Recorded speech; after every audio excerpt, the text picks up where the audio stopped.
حق یہ صرف ایک جنگ نہیں، یہ حق اور سچ کی آواز ہے۔ جہاں حوصلہ ہے وہاں فتح ہے۔ مارکہ حق جو صرف سرحدوں تک محدود نہیں بلکہ قوم کے حوصلے اور غیرت کی پہچان بن چکا ہے۔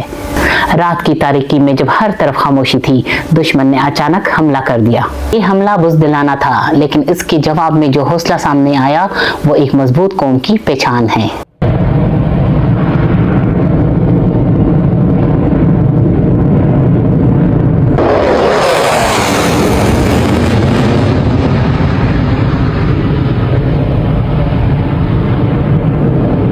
پاکستان آرمی کے جوانوں نے فوری مؤثر جواب دیا۔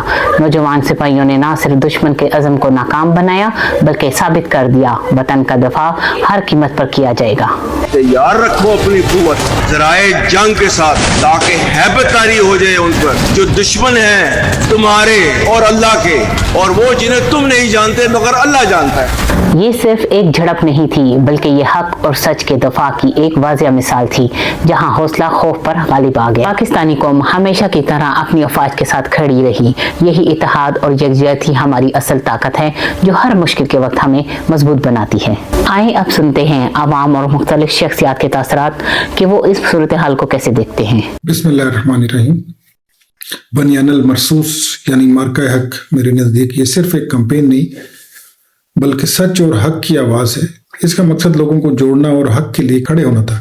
اس کی سب سے بڑی خاص بات یونٹی ہے۔ یہ ہمیں یاد دلاتا ہے کہ جب لوگ ایک ہو جائیں اور متحد ہو جائیں تو کوئی بھی دنیا کا چیلنج مشکل نہیں رہتا۔ اور میرا پیغام پوری قوم کو یہ ہے کہ یہ پورا پروسیس، یہ مارکہ حق ہمیں مضبوطی، اتحاد اور حق کے لیے کھڑے رہنے کا درس دیتا ہے۔ آپریشن بنیان المرصوص مارکہ حق جو ہے گزشتہ سال 22 اپریل سے 10 مئی تک جاری رہا، جو کہ ہندوستانی جاہریت کے جواب میں پاک فوج کا جوابی آپریشن تھا۔ یہ آپریشن اس وقت شروع ہوا جب ہندوستان کی جانب سے پاکستان کی سرحدوں کے ساتھ ساتھ اندرونی طور پر ریاستی بنیادوں کو کمزور کرنے کی کوشش کی گئی۔ یہ آپریشن انتہائی قلیل وقت کا تھا لیکن ایک شدید مارکہ ثابت ہوا۔ آپریشن بنیان المرصوص کو ہم بالکل نہیں بھولے، اور اس لیے نہیں بھولے کہ پاکستان کی افواج نے جو کامیابی حاصل کی اور خاص طور پہ پاکستان کے عزت و وقار میں اضافہ کیا، وہ یقیناً ہمیشہ یاد رکھنے کی بات ہے۔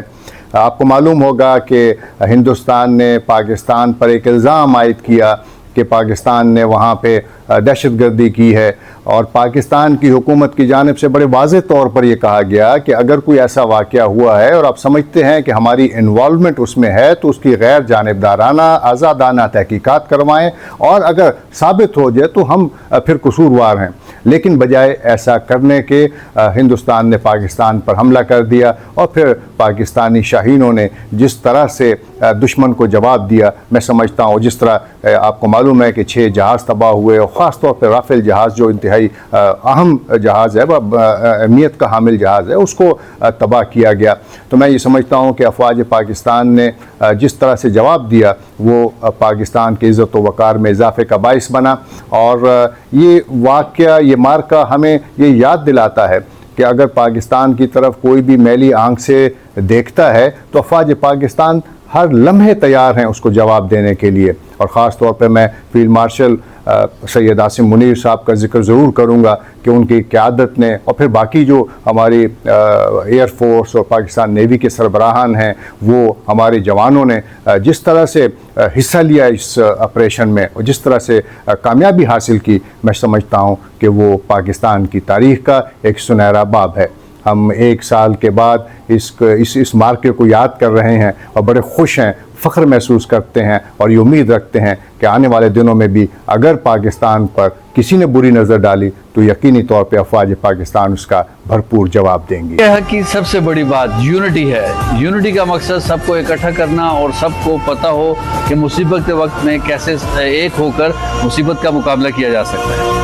اور یونٹی کا مطلب ہے کہ جب لوگ اکٹھے ہو جاتے ہیں تو کوئی بھی چیز مشکل نہیں رہتی۔ مارکہ حق ایک داستان بہادری، حوصلے اور سچائی کی۔ حق ہمیشہ سرخ روح ہوتا ہے۔ ناہید اختر، APP پشاور۔